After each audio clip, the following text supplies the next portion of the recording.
Thanks for being here because you're here and some of you wanted to come and some of you didn't want to come and you didn't let that be the decision.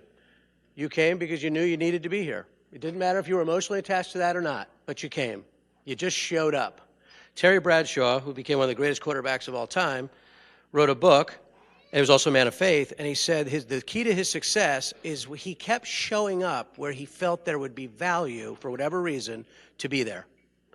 He just kept showing up. All through his book, he keeps saying, I just kept showing up. That's all it takes sometimes, is just to be in attendance, right? Just to at least put myself in a position to where whether I'm emotionally attached to being in that position or not, there might be some value in being there. I mean, we're really talking about the sacrifices of relationships. Right? I think all the things you do like that, like for your kids, right? Or maybe for your spouse, where, you know, she wants to go see the one movie and you want to go see another, but you go to hers. Because it might be good just to show up there, right? And then by the end of it, you're glad you did. Everybody's at peace. You find out you actually kind of like the movie, and even though it was kind of a chick flick, you're like, yeah, it's all right. And so listen, thank you for being here. Induction Centers, thank you. Appreciate you guys being here. Today is just a foundational course. You can see what the name of it, Addictions 101, 101 meaning in college vernacular, ground level, basic understanding. I mean, addiction in itself, you know, you could go all the way up to 500 level and beyond. In terms of how you can break it down. There are so many different views of causation, what the effects are on the body. And we're going to talk about some of that. I'm going to try to briefly touch on most of it. Don't you love that picture? What a scary kind of picture. I found that picture. I was like, oh, that's good. I like that picture. Look at that thing. And so, because that's really what's happening is, and what we start to learn about addictions, it begins to take over brain functioning in a lot of ways. And then, of course, that encapsulates all the other areas of our life, spiritually, emotionally, and physically. And then, of course, relationally, socially, vocationally, and so it's pretty powerful. So, again, welcome. Thank you for being here. And let's go ahead. Let's move right into it here. Here's the first thing I think we need, where I always think is a good place to start, is understanding these 3 C's. I'll let you read those real quick.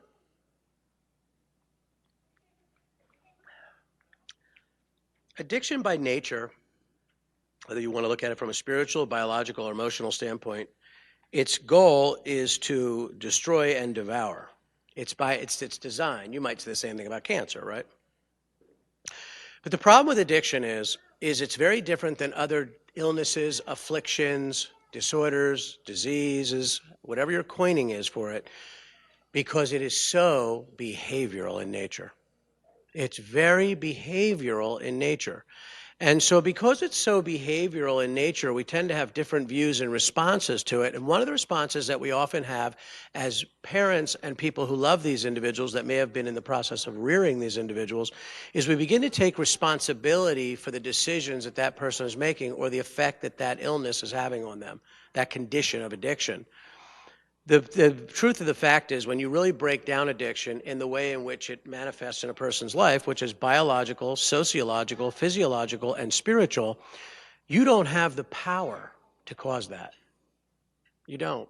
No one can cause someone's addiction in all those aspects, because it is all those aspects. It affects every part of a human being. You don't have that power. Now, there are certainly conflict and issues that come up in the rearing of children because, as you know, every human being who exits their mother's womb comes into a world that is inevitably going to be conflictual for them at some point. Each of us in this room have experienced that process in different conditions, some more than others, right? Some of their level of conflict, it maybe exceeds what might be what you might say is just kind of the natural conflict difficulties of life.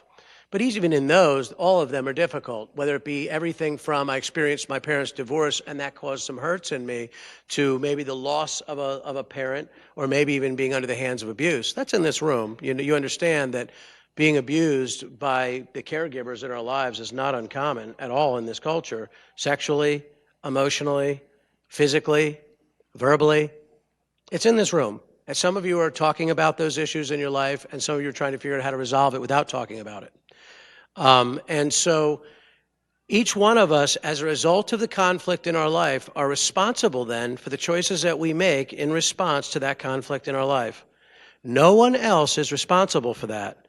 My mother and father divorced when I was young. My mother succumbed to paranoid schizophrenia and started out very a vibrant woman. And that caused a lot of hurts in my life. And what I wanted to get away from in my life was all that emotional dysregulation that it created. And one day I decided, by my own recognizance, that I was going to try drugs, and I smoked a marijuana cigarette. When I smoked that marijuana cigarette, what it did is it relieved me from the reality of those difficulties. And I thought to myself, this is good, because now I don't have to deal with it, right? Which also means I'm probably not going to do much growing and developing, because there is no growth without conflict. Conflict in human experience creates growth. Experiencing hard emotions creates growth and proper responses, usually as a result of doing the wrong ones and getting the lesson value of how the wrong one didn't work. And that's all of us. So I am not responsible for the choices under anything that I did great or bad as a parent. I cannot own then the choices of my children. I can only promise to do the best I can, and each of us are going to fall under conditions, sometimes controllable or uncontrollable. But my response to all things must remain my responsibility. My response is my responsibility. This is what we're teaching your loved ones. And so no one can cause my addiction. The other part of it is no one can control it. You cannot control my addiction. You as my family member, my spouse, my children, my parents, you can't control it. You don't have the power to control my addiction. What I need is a hospital. That's what I need. I need to go somewhere that is designed by God in our society, the same way he sent us dentists and doctors, is he also sent us people that spend their lives, like Teen Challenge, helping to remedy and bring resolve and peace back to these broken conditions. That person has to go to that specialist. You are not that specialist. Even if you are a person, and it may be the spouse or the parent or a child of that addicted loved one, you will have a very difficult time also being the doctor, even if you are a clinician. They still need to go out from under you and get to strangers. Sounds crazy, right? People that are not biased by the history of their life, that have no recollection of helping you use the toilet when you were a baby, right? There's no intimacy that runs so deeply that it disables the ability to minister to that person. Jesus said a prophet is not welcomed in his own hometown. That's what he's talking about. There's too much of a memory of that person being dependent. And so you can't control it. The other thing is you can't cure it. You don't have the remedy within yourself to cure it. The person that comes into our program, the person in addiction, those are their 3 C's. They're not yours. When I came into Teen Challenge for the first time in my life, seriously deciding I'm going to make change, because most of us go through a series of different programs and ideas before we ever get to that landing pad. And I had been through plenty before I came to Teen Challenge, but it was at Teen Challenge I came to the reality that these things are true for the first time. And I started to take my people off the hook because they liked to believe that they were responsible, and I thought they should. I'm going to punish them for my pain.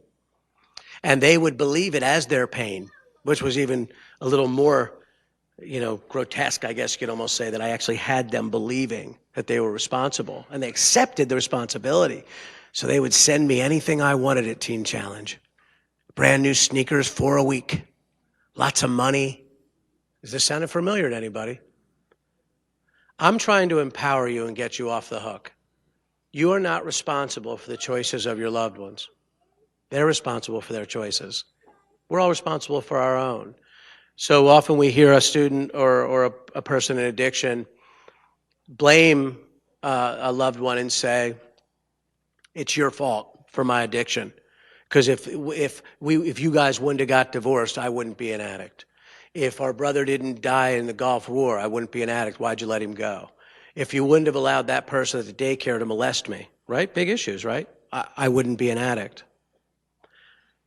That person, that loved one's response, because that person is in addiction regardless of that emotional pain, the response of that loved one is, I had no idea till now that this had such an impact on you, and that this had remained so deep-seated that it created this level of pain that caused you to use drugs and alcohol to try to resolve it. So once you get to treatment today, we're going to start talking about that. You see what didn't happen there? I was not then duped into believe that I'm now disempowered because I own your addiction and that you no longer need help. I'm not going there with you. I'm not going to accept responsibility for the decisions you made, but I am going to share your burden with you because I love you so much. And we'll work through these things, but we're going to do it in the place you need to go first, which is a hospital, because what has to happen first is we first need to preserve your breathing on the planet Earth. Once we preserve your breathing and keep you alive, then maybe we can start defaulting to your emotional problems, because you have a bigger problem. You're on a path to death. And so this is how we get our empowerment back. These 3 C's come out of the group of Al-Anon. Al-Anon is for families of people in addiction only. There's no people in addiction in that room, because it's an environment, a safe environment for families to be able to talk to their peers without the coercion or influence of their addicted loved one in the room, so they can be very honest. I highly recommend that you're getting some level of support, whether you're doing that through groups like Celebrate Recovery or Al-Anon, to where you're going and getting the support you need to get strong and to become empowered so that you are the best force and the most educated force, which is some of what this is providing, to have the proper responses to your loved ones in addiction without bearing the burden of their choices, which disarm your good choice making.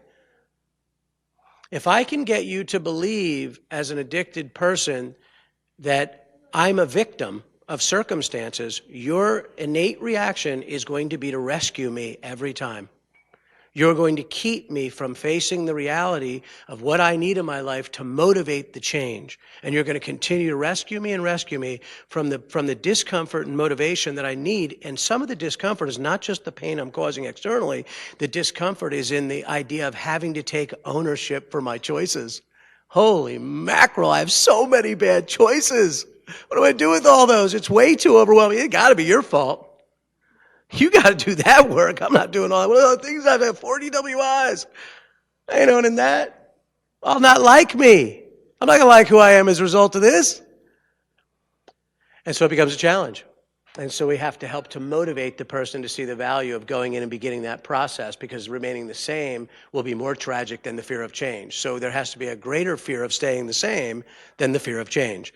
And you're the pivot to that. As families are the motivating source point to that, to encourage people to get into treatment. More than any other force on the planet Earth, families. You have that power and leverage. But what has to happen first? You have to become educated, empowered, and understand what you own and what you don't own, or else you're going to be disempowered. And the addiction in that person will do everything divisively as possible to keep you down, because it wants to stay alive. And so the person in our program, your loved ones, they own these 3 C's, and we help them to understand these are your 3 C's to own. We also encourage them to call you up and tell you you're not responsible. Maybe some of you have got those calls, telling them to call you and say, hey, listen, I've been holding you responsible for my choices, and I want you to know I'm not going to do that anymore. I'm going to own the choices I made. So let's talk about some of the facts of addiction. Lots of stats here, right? Oh, I didn't update this. This has changed now. See down there where it says every 8.5 minutes someone dies? It's now 7.5 minutes. Every 7.5 minutes in this country, 175 people a day. I think it's 7.3 is the math, if you do the math. 175 people a day die. So imagine the time you're going to be here and how many people have passed away by the time we get out of here. Remarkable, right? 37 million suffering from various process addictions. Process addictions meaning things like gambling, sexual addiction, internet addiction, gaming addiction. These are all addictions that don't use chemicals, but they're still addictions, right? 23.2 million suffering from various drug and alcohol addiction, which is chemicals. Understand that the stat of 23.2 million are done by self-report. It includes no inmates. 86% of the inmate population evidences their criminality through fraud, burglary, and theft came from addiction. None of them are on this report. Think of all the prisons. I think Pennsylvania is one of the states that has more prisons per capita than any other state in the nation. So just in Pennsylvania, that stat would change. So that stat's way off. You know who else it doesn't calculate for? The homeless. 40 to 60% of our homeless are addicted. Right? So that number is way bigger. Way bigger. This is just the self-report. 90% of citizens are experiencing it. 67% of families are struggling with it. 67%. You're in the majority number, not the minority number. The difference between those families and you is that you're coming forward and saying, yeah, no, we're not going to be an addicted family anymore. We're not doing that anymore. And the other thing that you're making a commitment to is, regardless of whatever choices your addicted loved one makes, you are never going back to being an addicted person with them or an addicted family. You're never going back. So things are never going to be the same for your addicted loved one. And my advice to you and my counsel to you and my encouragement to you is that you start conditioning them to understand that now. You understand we love you and we're supporting you, but whatever choices you make when you exit Teen Challenge, we will support only decisions for life and will not support decisions for death. We don't own your decisions. We're responsible for our decisions, not yours. And that we're expecting that you're going to be a person that promotes and motivates life in your life, and we'll support that. But we're not going to join you in your addiction again. We're just not going to be that person. And there's ways in which we become addicted to our addicted loved one, and we'll talk about that either in this presentation or another. So look at this next one. 500,000 people died in those 14 years. Don't you find that remarkable? 500,000 people. Wow. Every 2 hours in Pennsylvania, that's the most recent stat. 2017 is on track to be at least 5,000 people. That's a 2016 stat. So it's not decreasing, it's increasing. Lots of things are out there to try to make this thing, to reduce this. There's now a opiate control system to where if you show up at the pharmacy, they put your name into a national registry to see if you've been shopping other pharmacies to get that med. And they know immediately. And they report it to the DEA. And so that's helped dramatically. There's some other things. There's some opiate disposal programs where there's local places where if you have old meds in your cabinet, you can take them and dispose of them instead of just keeping them on hand. For whatever reason, we tend to hold on to meds and say, well, maybe you need that later. Best thing to do really is once it's cured, whatever it was you were using it for, is one, to keep it in a location that's private and out of the hands of whoever might come visit. Keep it out of your medicine cabinet is the advice, was where we tend to put things, and easy exposure to people. It should be kept somewhere really under lock and key. There's actually little boxes you can get from your county, which are little locked boxes just for your meds. And so you can look into your county and see if you can get one of those. That's how voracious this thing has become, and that's the point at which we have to lock up our opiate meds, right?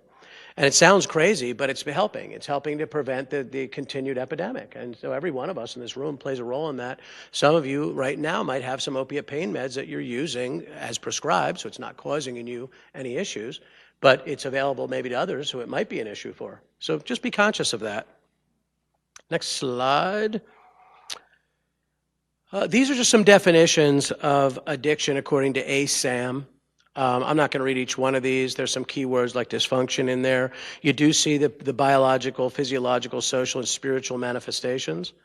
That's a key thing, is that we understand that it really affects holistically all parts of the individual. Every domain of the human being is affected. The reason for that, more than anything else, is the greatest conduit that we have to everything else in our lives begins from here up. It's that little gel pack in there that makes us really who we are. Everyone in this room, we said it before, really this is who Joel is really from here up. Really not even this. It's really in here is who I am. I just happen to have this little earth suit on, and these take this around. It's kind of interesting. And this has like certain levels of athleticism maybe or not. And it's interesting, isn't it? But this is really who we are. And addiction goes after that. It goes after the essence of who we are. One of my favorite definitions, kind of tongue-in-cheek definition of addiction, is soul sickness. Because once the brain has been overwhelmed by these chemicals, it begins to change everything else. Whatever is happening negatively here will then be manifested negatively here and here. So it's kind of reverse Midas touch, right? If this is healthy, these will be healthy. If this is not healthy and has become impaired biologically, sociologically, psychologically, as it manifests, and spiritually, then that's going to naturally come out in my life, because this is who makes me me. Once me is altered, then my behaviors become altered. It's a very insidious affliction, this whole idea of addiction. Very insidious, because it attacks the part of the body responsible for what makes me me. And so it's characterized by a number of different things that you see there. Like I said, I'm not going to read each one. I just want you to have this view of it. There's several ways to view addiction in terms of causation and in terms of remedy. We wouldn't have enough time to cover all the views. There's a million different views of what causes addiction. We're going to touch on it a little bit. But this is the ASAM version of what addiction and how it manifests. Next slide. What is a drug? Any substance. Again, I don't have to read each one of these. I think it's important to understand that alcohol is a drug. We very much talk about opiates as our opiate epidemic. You do understand that we've had two other epidemics in our country that kill more people than anybody else on the planet. Way more than opiate addiction, and has for decades. Alcohol and nicotine. But we don't have any problem with those. Don't you find that interesting? One is celebrated in our culture, alcohol. We celebrate that epidemic. Interesting, right? The other one is nicotine, which is not celebrated, but it's accepted. But why? Well, nicotine's an easy one because there's no behavioral manifestation. If I start robbing your store, your house, nicotine's going to come onto the list, isn't it? But there's just no behavioral manifestation. But it has a greater impact in health breakdown in our nation than opiates is even coming close to. Don't you find that interesting? So we have other epidemics in our country. Another one is entitlement, but we won't get into that one. Many are physically addictive. All share the potential to be psychologically addictive. So there's physical addiction, like heroin, that assimilates with the body, the drug, and then causes things like withdrawal. In other words, the car without oil, a drug becomes oil to the car, right? The body says, we're going to make this oil. It's coming into our body too often. We better do something with it. Let's make it oil. It's going to have to start working with our body.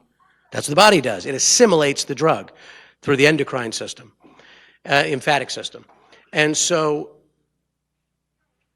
if you imagine a car without oil, what happens to the engine? It seizes up, right?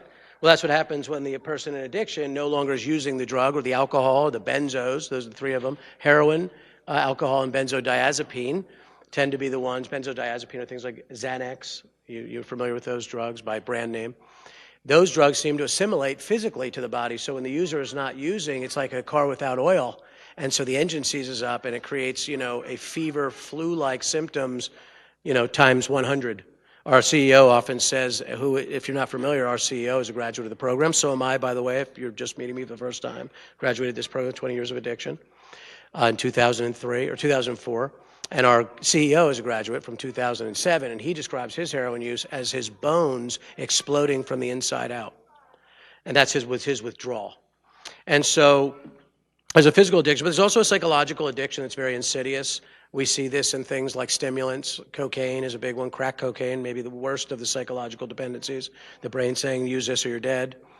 And then even marijuana has a psychological dependency, which for whatever reason, it seems that the biggest argument against that fact are the people that use it. But the evidence suggests differently, which is interesting. I mean, we base our understanding of every drug not on our opinions or whether we like the drug or not. We base it on empirical evidence. And there's absolutely empirical evidence to indicate that marijuana is addictive. And it's also destructive to the body in many different ways, everything from synaptic pruning to demotivational syndrome. And so, next slide, please. Oh, no, you don't have to do that. That's funny. No, just do the next one just for the heck of it. I'm kidding. I have it right here. So funny. Oh, no, we went too far. Boop. Most commonly used drugs, right? There they are. You've seen them before, I think. I won't go down each one. We're going to do a training, might even be February, on current drug trends. We're actually going to bring a DEA agent in. I'm not going to do that training. A DEA agent is going to do it. It's going to break down our current drug trends, which change like every month. It's remarkable. You have people in labs all over the country creating molecular combinations for drugs all the time. And the difficulty with those drugs is that because their high is decided by the movement of one molecular element, one molecule, the drug test can't keep up with it. So as soon as you develop a drug test to detect it, I move the molecule. It's remarkable, isn't it? So about every 6 months, they move the molecule. This shows up in what they call designer drugs, ecstasy, Molly, these kinds of things, and there's a slew of others. But it's all the manipulation of molecules, bath salts, molecule movement. There are people that actually went to school. This is done by like university professors to make these drugs. I mean, these are people highly educated in physics. They went to school to learn these things and then maligned it and did these things. Remarkable, isn't it? And so what was intended for good. So risk factors for addiction, right? We talked about some of these things, right? One of the greatest risk factors that can sometimes influence emotional irregularity, which then influences the decision to not want to feel emotions, which is what addiction is do not feel. That's what addiction does. It says do not feel. Feelings are bad. And so we stop feeling, and drugs help us to stop feeling. Growing up in an unpredictable and inconsistent environment. So for us at Teen Challenge, or any respectable center that's helping to bring about resolve from addiction, excuse me, your goal for your program is to create as much consistency and predictability as possible for the residents of your program. because we understand that otherwise it causes people to become hypervigilant, going left and right, wondering what's going to happen next, and they lose complete sight of the goal. And so for a young person, the goal was to develop and grow towards their goals, move into their profession, bring on their own life. But a young child tends to be looking left and right the whole time, just trying to secure their safety. Once your safety is secured as an individual, then you begin everything else, even in your day. When you get out of bed, the first thing you do, whether you're aware of it or not, is you assess your environment to make sure you're safe. It's familiar. This is my home. You put your shoes on, then you start your day. If you woke up and your safety was impaired, you'd probably be calling into work until your safety was resolved, right? So when we create hypervigilance in our environments, it makes it impossible then to have the safety to then move forward and begin to develop everything in our life. Everything is birthed out of safety. And everything is disarmed by fear and insecurity. Humans, not people in addiction, humans.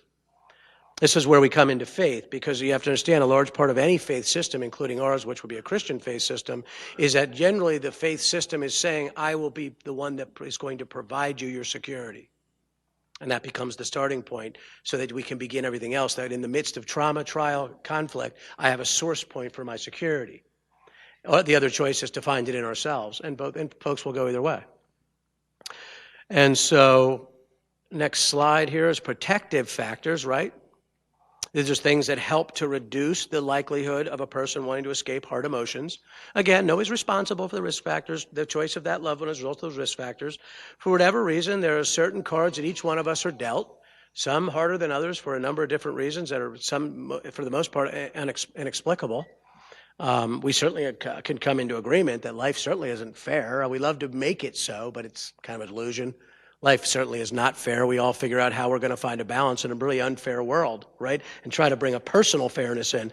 If life was fair, we'd all be living in cardboard or we'd all be living in mansions, right? Life isn't fair. And that's okay, because there's a wonderful life that we can ebb out. That's a wonderful life in the balance even of an unfair environment. But we have to come with that resolve that life isn't fair. And that's what your loved ones are learning, is to understand that there's a place. The crux to good change is always, and especially through addiction, is self-honesty and acceptance. Self-honesty and acceptance are the crux to all change of a person coming out of addiction. Learning to accept conditions without wishing them to be different. And when I can't make them different, I abandon them and I get high in my head. And so learning to accept the conditions and believing that I'm going to be okay and I can work through these and these are actually going to help me grow and I don't have to avoid them. The very things I'm avoiding in my life are actually the very things that are going to be used in my life to develop me into the outstanding and dynamic person I was intended to be, just like you. And if you're handling the adversity in your life without unhealthy remedy or avoidance, you've experienced that dynamic growth and it's made you the person of responsibility, and that's really what it comes down to, that you are. And the responsibility we're really talking about is it grows us to become responsible for what? The hearts of other human beings. The highest level of stewardship is the responsibility with other people's lives, whether it's a best friend, a child, a spouse. It's an enormous responsibility, and I believe that all this adversity is designed to create that outcome. And you're doing it right now. You're all sitting at tables with people you've taken that responsibility with. It's pretty beautiful, really. And so we're helping your loved ones to see the value in that as well. The next slide, we start talking about the stages of addiction, how it really starts to come into the life of the person in addiction. It just starts with experimentation. You know, listen, I smoked marijuana at the age of 8 because it looked like it was a fun thing to do, and my cousins, it was the 70s, and my cousins were doing it. And it provided a return on investment for me because I wanted to get away from hard feelings, and I got away from them, and I said, this is good. And so I stayed with it. But you have to understand, I mean, by the end of my addiction, I was living in a crack house for months.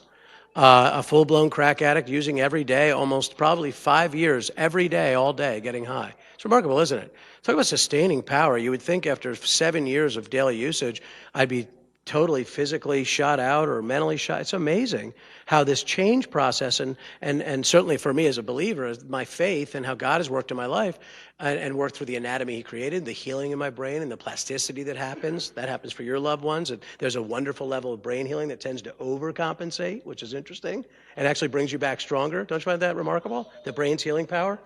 And so that happens for your loved ones. As long as they're not using chemicals, that process is happening.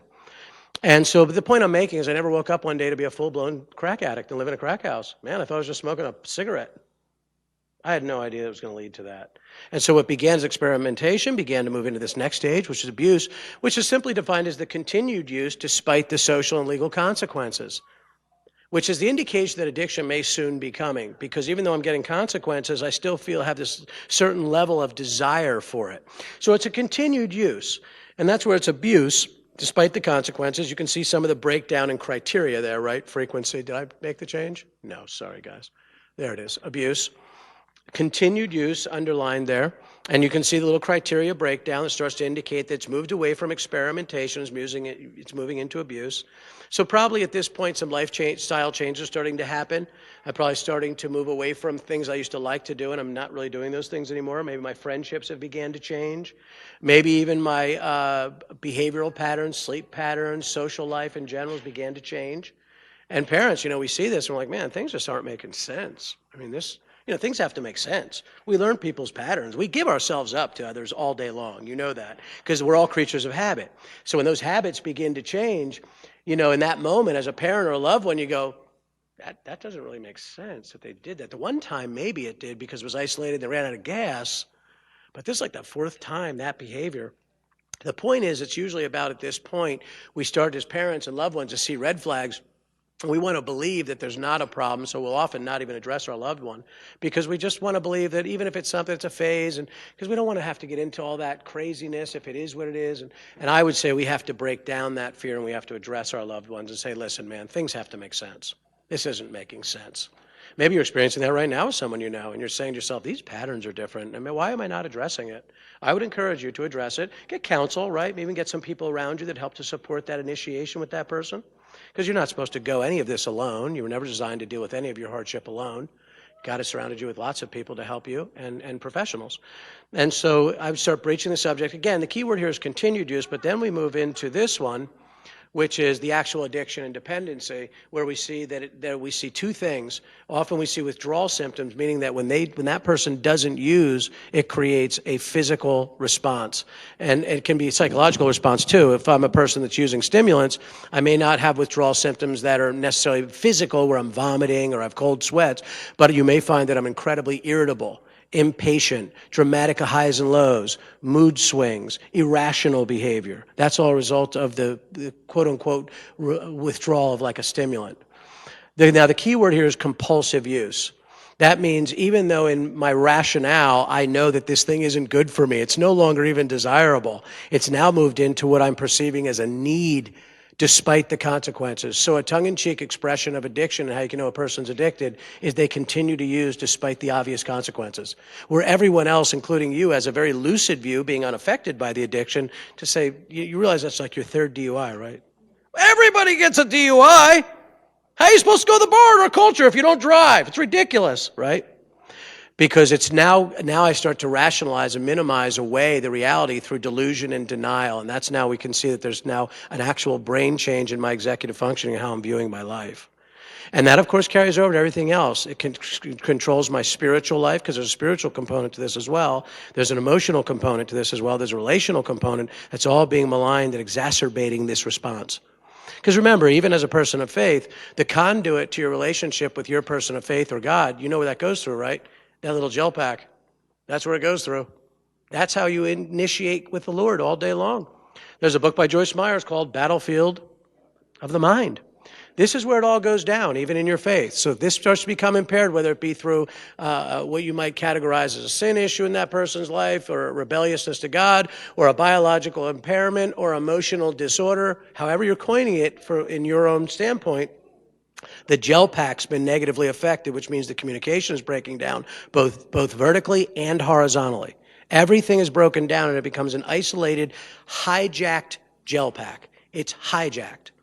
And so when that brain becomes hijacked and this person goes into this behavioral life, they tend to then redefine relationships, redefine their lifestyle around the usage. Everything gets redefined so that the ultimate concern every human being has for themselves, their ultimate concern, it's a philosophical understanding, it's not arguable.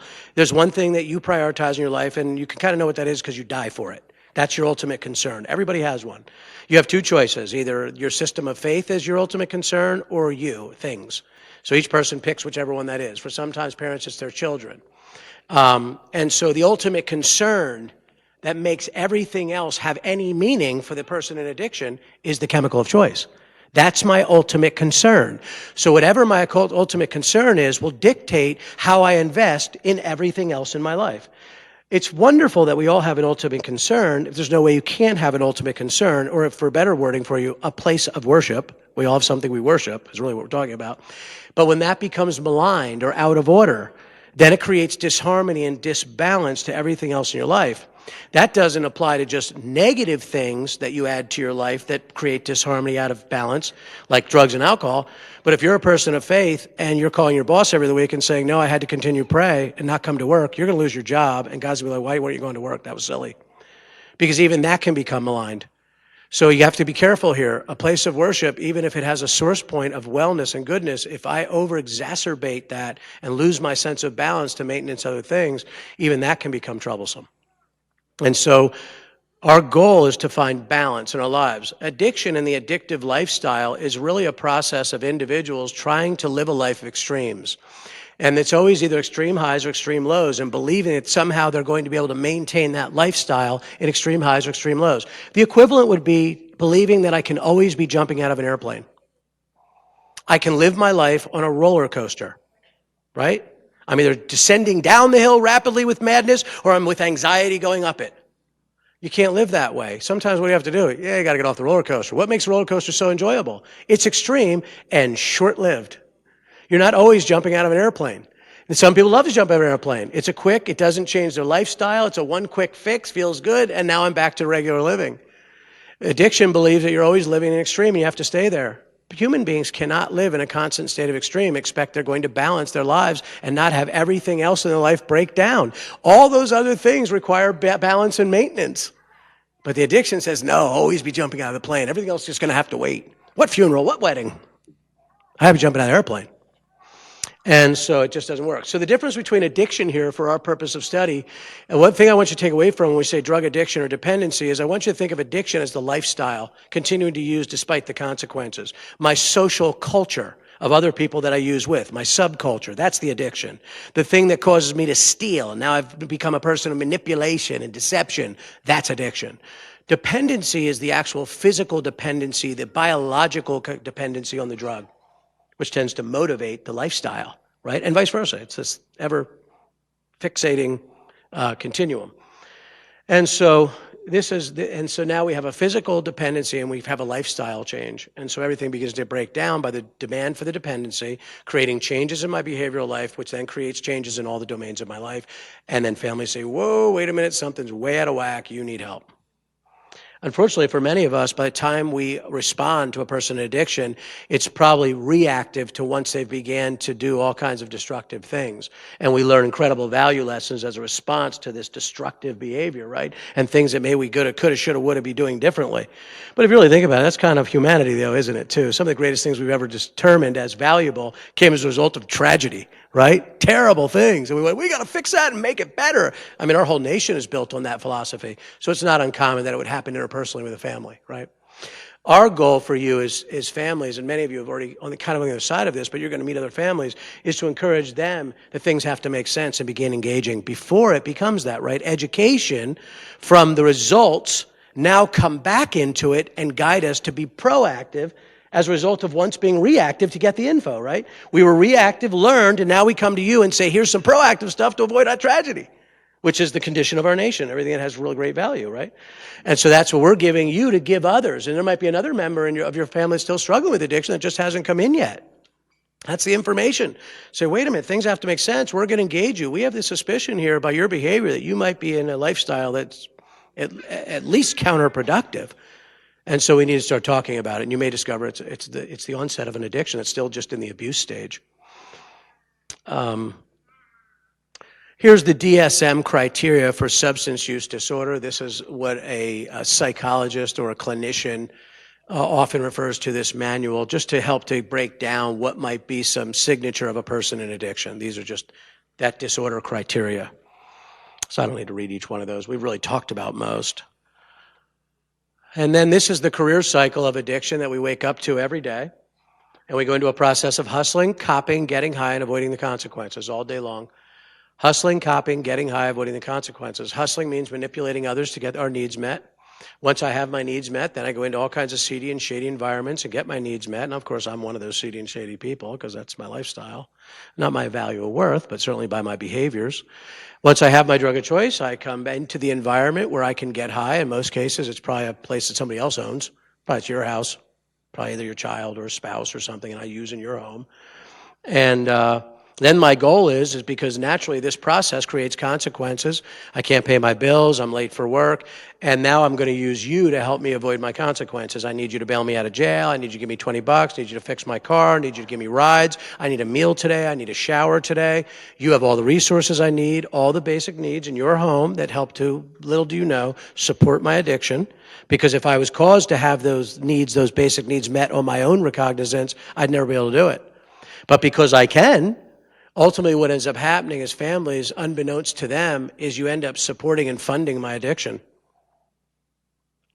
The way the change begins in the career cycle is not families trying to figure out what they're doing in the hustling, because if I can't hustle you, I'm going to leave and go hustle grandma. I'm hustling somebody. You're not going to stop me from hustling. Copying, you can follow me into the crack house and try to beat me to the punch before I buy my drugs. I'm going to wait for you to go to sleep and go get them.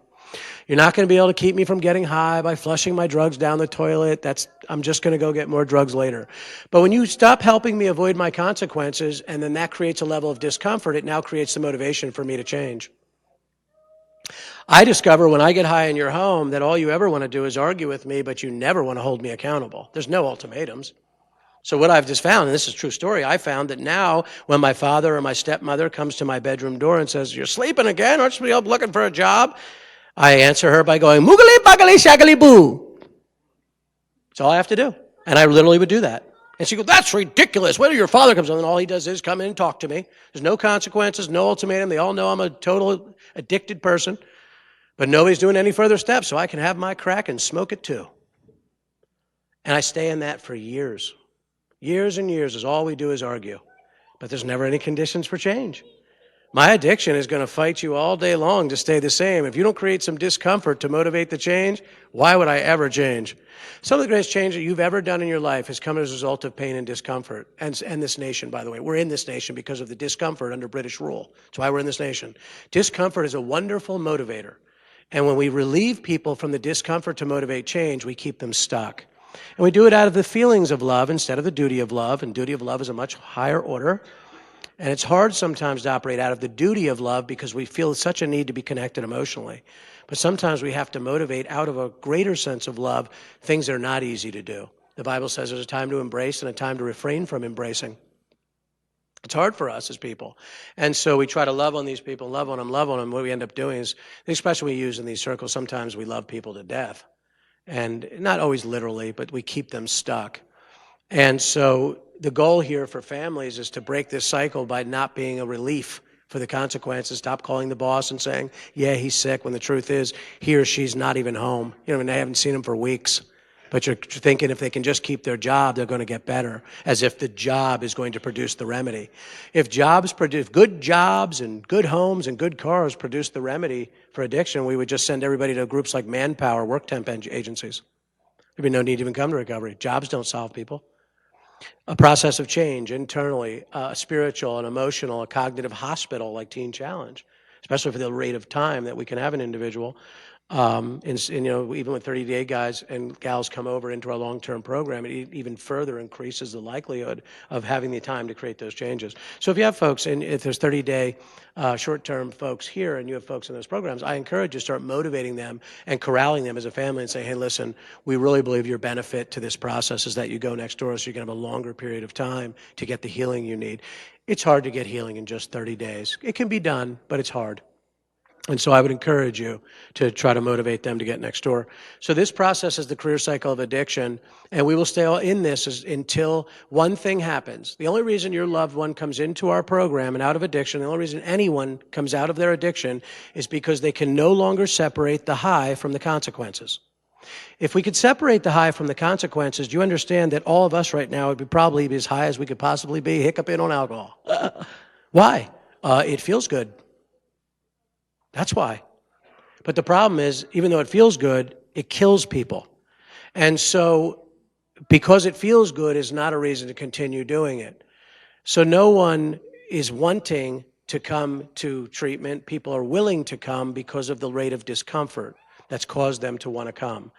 And so if that person can no longer balance their consequences in a way that totally breaks down their life without having someone relieve those consequences, and they can no longer separate the high from the consequences, they start to become pliable to come into a program. I said it before and I'll say it again. I know we're coming to Q&A time, so I want to wrap up here. No one's ever wanted to come into treatment, folks, in the history of addiction. Never. No one wants to go to the dentist. No one wants dialysis. No one wants chemotherapy. You don't sit around and say, honey, what do you want to do? Go have a dentist put metal into her mouth and give us a root canal tonight, or would you like to go dancing? If she chooses the root canal, it's because there's a pre-existing condition of pain and discomfort that motivates the decision. It's not just a preconceived joy. So your loved one who came into our program didn't want to come. They came because they could no longer separate the discomfort from the high. And that's why they're here. And you know what? That's a good enough reason. If that's what it took, that's a wonderful thing, and that's what it seems to take statistically in addiction to motivate people to come into this process, is there's a no longer manageable degree of discomfort. You're a part of that when you start to draw lines and boundaries and start saying for your loved one, here's what's acceptable and here's what's not acceptable. It's not just that you're trying to retain the relationship. What you're also doing is sustaining their life, and you're helping to sustain the quality of their soul as a person on planet Earth by motivating them to get the help they need.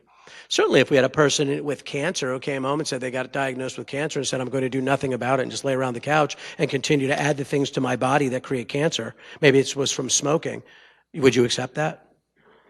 Certainly not. You'd pull them by their hair, right, to the emergency room and say, not under my watch. No, I will not be a party to that decision. We're going to start working through a process of trying to bring some balance and remedy. And I'm certainly, even if you refuse to go to get the treatment, I'm certainly not going to sit around and see you continue to add the poison that caused it and expect me to have comfort with that. But for some reason in addiction, we get stuck because we see it as behavioral and we don't understand there's so much more happening inside of the person that needs real professional help. And we just think we can kind of shake it out of them. There's been brain change. I mean, it's affected their life. And so, next slide here. These are the two questions often asked: what causes people to initiate these behaviors? There's no commonly universally accepted answer for why one enters into addiction. Not universally. Biopsychosocial spiritual seems to be the causation. It's generally all three of those things because all are connected to the other. And so it seems to be those influencers, spiritual influencers, emotional influencers, psychological influencers, social influencers, seem to always usually be a conditioned, eclectic pack of reasons for each person. And so it's hard to understand. So here's some breakdown of really some of the causes medically and biologically. These are the ways we see it biologically as causation. I won't read each of these, just for the sake of time. And then under that, we start to talk about the idea of disease. And I think what happens for a lot of us is we get stuck with the idea of disease, the disease concept, because we don't see it the way we see other diseases. So here's what I would say to you on that. Whether or not you agree that the causation is because of a disease, in other words, we identified a disease agent in the body and it led to these outcomes, like you can with cancer. Because you're right, with addiction, you can't identify a disease agent. What would you put a microscope on? There's no disease agent. But what we do understand is when a person continues to use drugs and alcohol, it absolutely creates, measurably so, through CAT scan, brain change. And the brain change that it creates, behaviorally manifested, indicates that it creates the same symptom-like manifestations as a disease. That side of the argument is not arguable. It can be measured empirically. The argument exists on the front side. Everyone wants to have a different perspective on the causation. But I'm not real big on why. That's how your little kids get you stuck. We're going to grandma's. Why? Because she lives across town. Why? Because in 1962 she moved there. Why? Because it's a great job offer. Why? We don't do why forever with people here. What we start talking about is what are we going to do about it? And how are we going to use it to benefit you as the launching pad for everything else you're going to do in your life? And how's that going to benefit others? We don't get stuck on why. Why is an endless estimation. Everyone in this room can fill Post-it notes that fill this room with estimations on why things happen. Who can operate in that? Don't get me wrong, I'd have no problem with wanting to get a better understanding of something with the idea of why. We have to be careful we don't get stuck there because we end up losing sight of resolve. And so here's the thing. The argument seems to be, and it's on here, is the disagreement is not so much any longer about the disease-like effects that drugs and alcohol have on the brain. It seems to be the disagreement is on the definition of disease. Here's the definitions of disease, and these are the two basic criteria. A disease is something that's understood to impair normal functioning or manifested by distinguishing signs and symptoms. Yeah, addiction falls very good under both of those. It absolutely meets the disease criteria. I know there's all the conversations on the front side. Well, you choose it. You did it to yourself. Well, a person that continues to eat in a way that causes hypoglycemia, diabetes, did they do it to themselves? Come on, we could do that with a lot of different things, but this one's behavioral, so it's got to be a behavioral issue, right? We got to be careful here, folks. We got to be broad enough to look at this thing without biases, that ultimately what those biases create are stigma, which means bad person, lepers, unclean, and the unclean don't come and get help. You know what they do? They stay unclean in isolation. This idea of understanding this definition opens a door for people to feel safe to come forward and say, I do have this condition. Even me as a person, I came into Teen Challenge as an atheist, coming for spiritual counsel. Because I understood that whether I believe in God or not, there's a spiritual component to this as well. And I need to start figuring out where I'm going to find my freedom and relief even spiritually, right? But I also understood that definitely it had changed my brain. There's no way that I could continue to use drugs and alcohol knowing with 40 WIs, robbing people, my family, that something is okay up here. Who does that? Who on earth continues to steal from people they love most and feels as though they can't stop? There's something has gone wrong. Something has changed. And so I don't want to dwell too long on that because, like I said, I want us to move on to questions. But the thing to think about, here's the clinical psychological view. And again, I think you have most of these in your brochure. I'm just breaking down for you the ways that we look at each one of these causations individually. This one extends into the social, right? Remember, addiction's a subculture. We learn from our culture. You've heard the expression, marijuana is a gateway drug. Everybody loves to argue that because the argument on that is, just because I smoke marijuana doesn't mean I'm automatically going to be brainwashed into doing coke. I don't disagree. There is some evidence that it lubricates the pathway to the idea of creating a greater high psychologically. But the reason it's a great gateway drug is because it enters me into the subculture where everybody in the room is not smoking marijuana. Some are going like this, and some are going like this. And I go, that looks more interesting than what I'm doing. That's the gate. It brings me into a culture of use. So don't misunderstand what people mean when they say gateway. And so, and then of course, the one that is probably most specific to one of the things that we focus on significantly here is trying to establish with a person a faith life that has obviously been ebbed away. Because again, we're asking a person to make a transfer from the worship of drugs and alcohol to maybe the dedication, devotion, and really for the most part for worship, because we all have a place of worship, whether it's a religious statement or not, and taking a chance on God is that ultimate concern, as opposed to continuing to take a chance on drugs and alcohol is that ultimate concern. And as a result of that perspective, believing that the spiritual side of it has to be a very formal part of the treatment process, governmentally, it's been proven that faith-based long-term residential programs have the highest level of success to get people off of drugs and alcohol. It's interesting, isn't it? I'm not speaking necessarily just for Teen Challenge. I'm telling you, empirical evidence suggests this. I'm in school. I study addictions all day long, every day. I've been doing it for about 12 or 14 years of school. I don't know when it's going to end. My eyes are rolling back in my head. But the empirical evidence suggests these truths. And so, of course, it makes it easy to work here and being a product of these truths. And so, you know, this seems to be what brings the most success is this focused component. Can there be other pathways to recovery? Certainly there can be. I wouldn't argue that. There's certainly different recovery processes that lead to a place of sobriety. We just personally feel that something happens through the faith life that's greater than sobriety. We really believe it starts to be defined like the words like freedom. Freedom from the compulsion to use, not white knuckling through our recovery. Something's been released, and there's been a sense of relief that you may not find from another process. That's what we believe. And for me, that's my personal experience, by the way.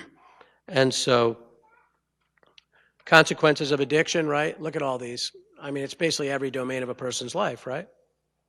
Those are how it affects us. breaks down all domains. Next slide, the way it's addressed. So it's voluntary, involuntary. It's the way people come into treatment, right? The way we deal with the issue. Some people come in, some are involuntarily committed, and some come in through intervention. Without treatment, we see that these are the progression. It's a progressive thing. Unless something comes between the person and addiction and their chemical of choice, they'll end up in one of three places: prisons, institutions, or death. No one's an exception to that rule. When people find freedom from addiction, it's because something has come in and has acted as the barrier between those two things, themselves and the usage.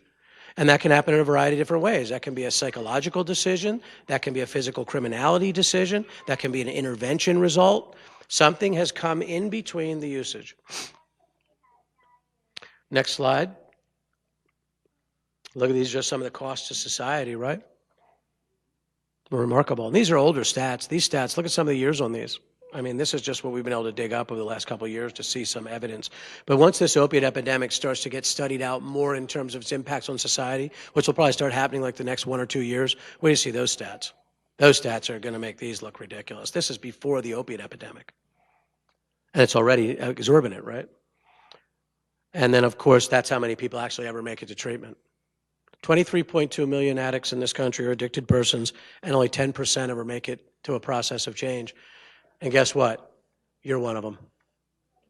You're one of the 10.5%. It's pretty awesome, isn't it? I don't even believe it's a coincidence, to be quite honest with you. I think there's a reason for it. I think there's a reason why it's your loved one. When I think of this stat, I think about you as a family as the one that survived the plane crash and how it generates a new perspective on life. That's how I look at this stat. I don't see it as a random statistic. I just don't. It's just not my hope perspective. It's not how I operate my life. And I would encourage you to look at it a little differently. I think you're an incredibly blessed people that you happen to be in the process of the 10.5%, is what we share with your loved ones. And I think we should not be a person that gives that gift back. I think it should be received as a gift, and we should honor it and extend ourselves to it cheerfully as an opportunity for change and growth and higher levels of development, which is also what I believe about addiction. I believe that your loved one and you really as a family have come from the underground of addiction to the level ground of this healing process and transformation process to be released to higher ground. I don't believe anyone goes through adversity like this, especially, and ever continues to status quo, unless that's your choice. The goal of all adversity is to take me to a higher level of development, including addiction, because it's still adversity. And it's one of the most profound adversities because it's so behavioral and affects the brain and affects families. You're on the path to having a higher level of development for your family. You're on the path to having a higher level of development as your individual when they come out, they being in a higher level of development. If they will perceive that and engage it in that way, they'll see the result of it. But our society dupes us into believing that we're abnormal, we come to treatment to get normal, to go home to prove we're normal, get a job, an apartment, and just live.